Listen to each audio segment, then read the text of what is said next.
এই মুহূর্তে দেখতে পাচ্ছেন যে বেড মজুরি আবার উত্তেজনা ছড়ালো। এই শঙ্কর সর্দারের বাড়িতে গ্রামবাসীরা চড়া হয়েছে। এই মুহূর্তে দেখতে পাচ্ছেন শঙ্কর সর্দারের বাড়িতে গ্রামবাসীরা চড়া হয়েছে। তাদের অভিযোগ কি? কি তোমাদের অভিযোগটা কি? অভিযোগ বলতে আমাদের জমি জায়গা কেড়ে নিয়েছে। কে নিয়েছে? শঙ্কর সর্দার, ওই সিরাজের হাত করে।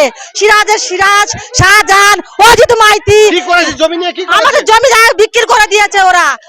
বাড়ি হ্যাঁ, বাড়ি গিয়ে বলছে যে জমি বিক্রি হয়ে গেছে। শঙ্কর বলেছে বাড়ি গিয়ে বলে আপনাদের জমি ওনারা কিভাবে বিক্রি করতে পারে?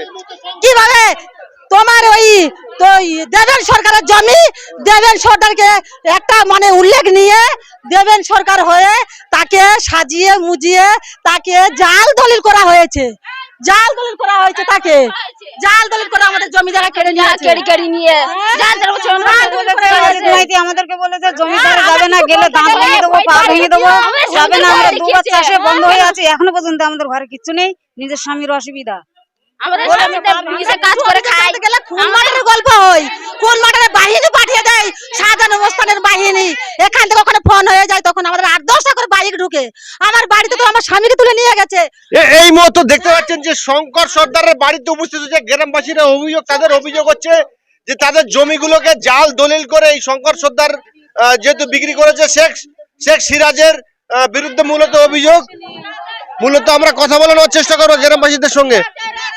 সুরাসের আর সাধারণের চামঠারা, এই চামঠারা জোর করে আমাদের ভর নিয়েছে। আমরা ভর দিতে গেছি, জোর করে হাতে থেকে ছিনিয়ে ওরা মারতেছে। তারা আমরা এত বছর আমরা কি ভর দিতে জানি না?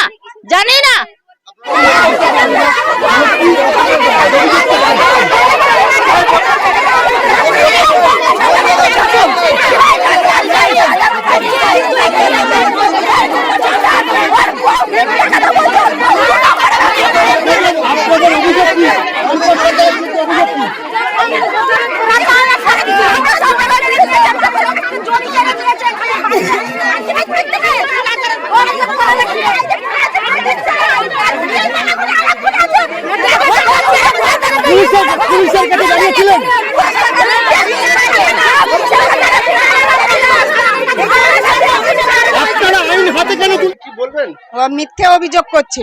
আমার স্বামী কোনো তালে নেই, তন্তে নেই। তো গ্রামবাসীরা বলছে আপনার স্বামী সিরাজের সাহায্য নিয়ে তাদের জমি জায়গাগুলো জাল করে বিক্রি করে দিয়েছে। না, সব মিথ্যে অভিযোগ করছে। এরা কি আপনাদের বাড়িতে চড়া হয়েছে আজকে? এরা বাড়িতে এসে ভাঙচুর করেছে? হ্যাঁ, বারণ করছি তো শুনছে না এনারা। শঙ্কর বাবু কোথায় আছে? বাড়িতে নেই, ওর দিদি শরীর অসুস্থ, হসপিটালে ভর্তি আছে, তাই গেছে দেখতে। এই যে যারা মহিলারা এসছে, এই মহিলাদের বাড়ি কি আপনাদের আশপাশে কোথায়? হ্যাঁ, গ্রামের। আপনাদের গ্রামের মহিলা? হ্যাঁ। না, আতঙ্ক হওয়ার কি আছে? হ্যাঁ, আমরা তো বুঝতে পারিনি যে হঠাৎ মাত্র এরকম অত্যাচার করবে। এরকম করা কি ঠিক? কখন অ্যাটাক করেছে আপনাদের? মশাই যদি ঘর কখন এসছে অ্যাটাক করতে? কখন এসছে? এই কিছুক্ষণ হলো এনারা অ্যাটাক করেছে। এনাদের মূল অভিযোগটা কি? আমার বাবাকে ফাঁসানোর চেষ্টা করছে এরা সবাই মিলে। কেন ফাঁসানোর চেষ্টা করছে সবাই মিলে এরা? কারণ ভালো তো কারো সহ্য হয় না, তাই আমার বাবাকে সবাই ফাঁসানোর চেষ্টা করছে। কারণ এনারা তো কেউ চায় না আমার বাবা ভালো থাকুক, আমার বাবাকে ফাঁসানোর চেষ্টা করছে এরা সবাই মিলে। এই যে লোকগুলো এসছে, যে মহিলাগুলো এসছে, এরা কারা? এরা মূলত কোথায়? এদের বাড়ি কোথায়? আমাদের গ্রামেই বাড়ি। সব মিথ্যে অভিযোগ দিচ্ছে। বাবা কোথায় গিয়েছে? বাবা পিসিমণি অসুস্থ, তাই বাবা হসপিটালে দেখতে গেছেন। বাবা টিএমসি তে আছে। বাবা টিএমসি কোন কি করে? কোন মেম্বার? পঞ্চায়েত মেম্বার? হ্যাঁ, পঞ্চায়েত মেম্বার। 4-5 মাস হয়েছে বাবা হচ্ছে কি টিএমসি করছে। একাধিক অভিযোগ। আমার স্বামী কোনো তালে নেই, তন্তে নেই। এরা জোর পূর্বে এসে আমাদের বাড়িতে এরকম অত্যাচার করছে, ফাঁসানোর চক্রান্ত করছে। আপনার স্বামীকে এই প্রথম পঞ্চায়েত সদস্য হলেন? হ্যাঁ, এই 4 মাস হয়েছে। 4-5 মাস। বাবা কিছু জানে না এর মধ্যে? না, বাড়িতে নেই। তার দিদি অসুস্থ, হসপিটালে দেখতে গেছে। মিথ্যে অভিযোগ, এগুলো সব মিথ্যে অভিযোগ। শঙ্কর সর্দারের পরিবার, তার ছেলে মেয়ে, স্ত্রী, তাদের অভিযোগ যে এরকম তাদেরকে ফাঁসানো হচ্ছে। এবং এলাকাবাসী যারা আছে তাদের অভিযোগ, তারা বলছে যে আমার বাবা এইসব ঝামেলায় জড়িত নেই, আমার ছেলের সঙ্গে কথা বলে নেওয়ার চেষ্টা করব। এই যে গ্রামের মানুষ যে অভিযোগগুলো করছে কি বলবে? পুরোপুরি সব মিথ্যে। এমন কোনো কেউ বলতে পারবে না যে এর ফাঁসিয়েছে কি কোনো জমি জায়গা নিয়েছে, কিন্তু এরা আজকের পর থেকে চলে এসে হঠাৎ মাত্র নিশ্চয়ই এরা বিজেপির কোনো চক্রান্ত বা এইখানে আমাদের কেউ শত্রুপত্র আছে, তারাই হয়তো কোনো আক্রমণ করছে। কটার সময় এসে আক্রমণ এই তো কিছুক্ষণ আগেও চলে আসলো, কিছুক্ষণ আগেই আক্রমণ করেছে, ঘরের দরজা বাজা সব ভেঙে ঢুকে আছে, সব বের করে দিয়েছে এখান থেকে, সব ভেঙে দিয়েছে। এই যে মূলত যারা এসছে এদের বাড়ি কোথায়? এদের বাড়ি এই আশেপাশেই সব বাড়ি।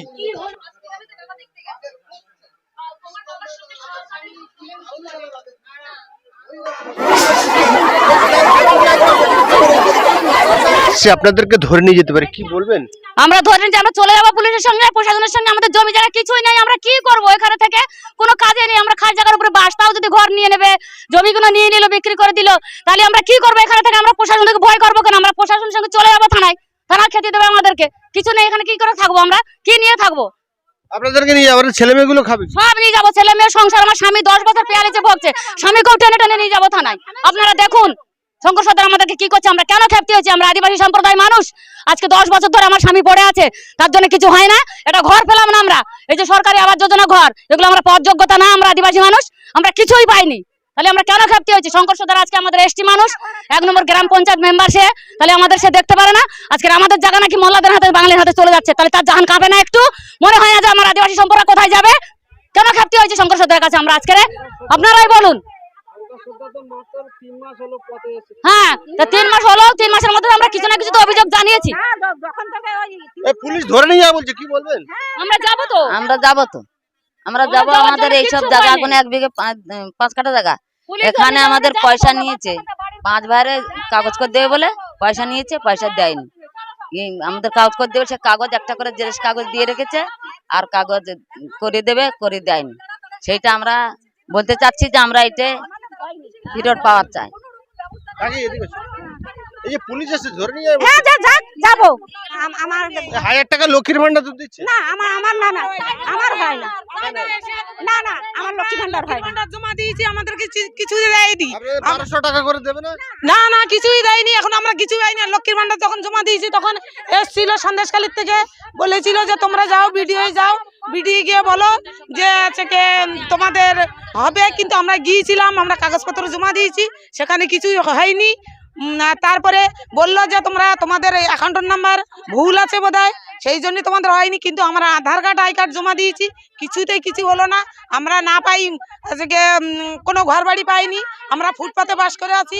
আমাদের ঘর বাড়ি নদীর ধারে ঘর বাড়ি। এক বিয়ে আছে এইখানে, এই যে শঙ্কর নিয়েছে, এই শঙ্কর সঙ্গে নিয়ে কি করেছে? ওই তো ঘর বাড়ি ভিটে বাড়ি ওই পুকুর কেটে নিল। আপনার জমি? হ্যাঁ, 4000 টাকা দিয়েছে। আর এক বিঘে জমি 4000 টাকা? হ্যাঁ, কবে নিয়েছে? মানে ওনার নিয়ে জোর করে নিল, মানে হাতে টিপছই নিল জোর করে, ঠিক আছে? আপনার এনার মেয়ে, ঠিক আছে? এবার নিয়ে বলছে আমি এত টাকা দিচ্ছি, দেয়নি অত টাকা। আমরা যখন ছোট ছিলাম তখন আমরা বাইরে চলে গেছি দিল্লিতে, ঠিক আছে? এবার বলতেছে না তুমি জোর করে দিলে।